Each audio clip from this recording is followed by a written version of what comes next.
Hey there, in this video we are checking out one of the coolest APS C prime lenses that I've ever seen. This here is the Yongnuo 11mm f1.8. Now check this out, every lens in this series, whether it's the 23, the 35 or the 56, comes with one of these little wireless follow focus remotes that connects wirelessly to the lens itself. How cool is that? I don't know about you, but I've never seen anything like this. So let's take a closer look. This 11mm is one of those happy accident lenses. We got plenty of sharpness across the frame with some very mild and interesting mustache distortion. Kind of gives our subject in the center a tiny bit of pop as it lifts it out of the frame slightly without looking like it was shot on an action camera or a smartphone. And you've already seen the lens remote here in action, which I think is another super cool and unique feature about this lens. And I've actually made a quick little pairing tutorial if you were to run into any issues setting things up. So I'll link that video somewhere, poke around and you'll find it. Now, let's take a little look here on the actual construction because there's a couple of interesting things going on here worth knowing. So before we dive deeper into this funnel of fun, we're going to take a quick look here and hope that siren doesn't bother you because I'm just gonna power on.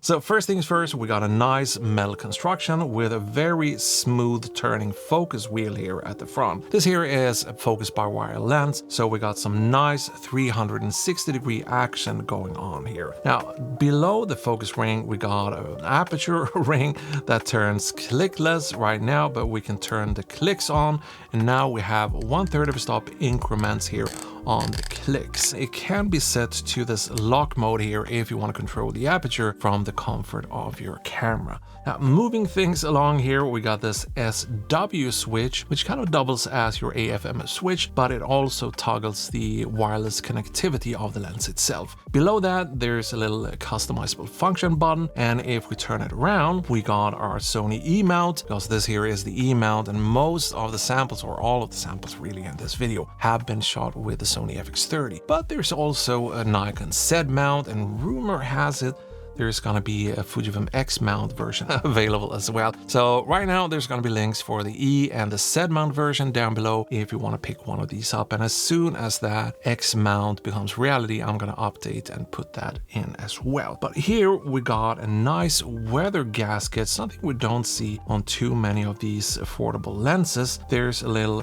slot here, I don't know if you can see it, but yeah, there's a little cover here covering a USB-C port for firmware updates. Fun fact, before I went out here to the studio to record this video, figured I'd do a final little quick check on Yongnuo's website to see if they released any new firmware updates so I don't make a fool out of myself. Lo and behold, they've released one today, this morning, that actually took care of one of the few complaints I have about this lens. Namely the EXIF data being somewhat screwed up and always showing f4.5 before the firmware updates. But that's no longer an issue, so we'll just scratch that complaint from this from the script. Now let's take a look at, sorry, I almost forgot. We got a 58mm filter thread here if you're one of those filter guys like I am. But that's pretty much it when it comes to the build quality here. It is nice and solid. It doesn't feel cheap or plasticky or anything, much thanks to that all metal constructions. And I do like that we get that weather sealing gasket here. Anyway, let's take a look at some optical performance. Now, the first test here is going to be flaring, which, oh yeah, it's November. So let's see if we can find some archive footage shot with the 11mm. There we go. So ultra-wides usually flares a bit easier than your standard or typical focal lengths, but the Yongnuo actually seems to be holding up quite well here in normal shooting conditions. Here's another backlit example where it fails just a tiny bit, which I think makes it look a bit more cinematic and interesting. And personally, I don't think that killing all the flares completely makes a lens as interesting or as fun to use. So kind of a nice balance really. Now, if we move along and take a look at bokeh, we got some of that typical ultra-wide stretch here, which you see on most ultra-wide primes, including the Arri signature primes, which is way more expensive than this one. But I wouldn't say it's over the top here or anything. It's mainly going to be noticeable if you're doing really close-up shots where we're seeing both that barrel distortion in the center and some of that pin-cushion distortion or the stretch here at the edges. Once again, a bit more interesting and a bit more characterful. And if we look at the bokeh balls, the overall shape is surprisingly clean and smooth for an affordable 11mm lens.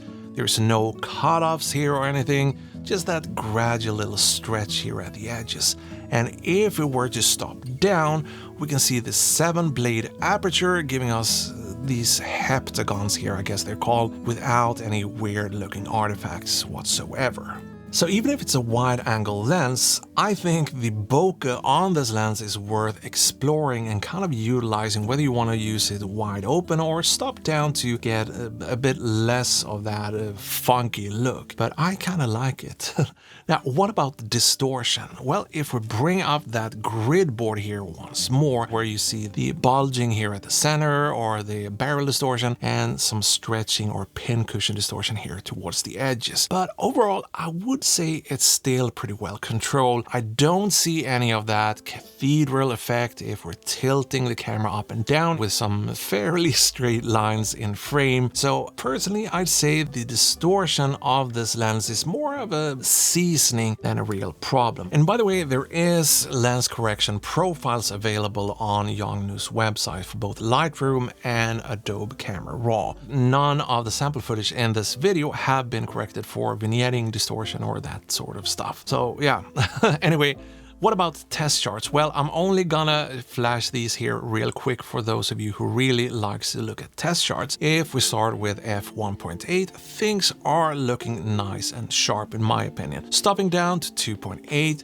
things are still looking pretty good, and at f5.6 things aren't getting worse, they're getting slightly better, and at f8 things are still looking pretty satisfactory. So I got no real complaints when it comes to the sharpness here or anything, and I've not seen any major signs of any chromatic aberration either. Maybe if we take a look at this shot here, there might be some traces of purple fringing, but I'd say it's pretty minor and not something I've seen on the normal test shots here in this video. So overall, a pretty nice performing lens. Now, before we wrap things up here, I do want to show you a couple of more samples and some autofocus tests. I did my very best here challenging the autofocus on a serious dance-off, and this, by the way, was done with the old firmware, but I haven't really experienced any autofocus issues with this lens, with the old firmware or the new one. And even when throwing it up on a tripod to just capture some BTS, it's been solid every time.